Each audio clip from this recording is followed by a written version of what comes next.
Sunflower పప్పు అని మనకు అమ్ముతారనమాట. ఆ పప్పు నుంచే క్రష్ చేసి సన్ఫ్లవర్ ఆయిల్ బయటికి తీస్తారు. మనం ఆయిల్ వాడకూడదు, ఆయిల్నిచ్చే విత్తనాలు వాడుకోవచ్చు అనమాట. ఆ సన్ఫ్లవర్ పప్పు తినటం అనేది చాలామందికి తెలియదు అసలు. ఈ సన్ఫ్లవర్ పప్పు అనేది అందులో ఉండే పోషకాలు తెలిస్తే మీరందరూ కొని ఇంట్లో పెట్టుకుంటారు.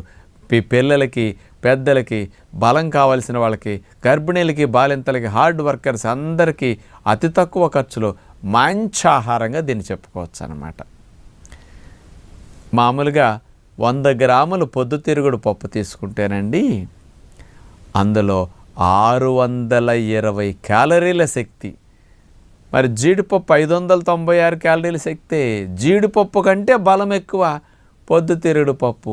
మరి రేటు జీడిపప్పు 800, 1000, 1200 దాకా కూడా ఉంటాయి కొన్ని మంచి క్వాలిటీ తీసుకుంటే.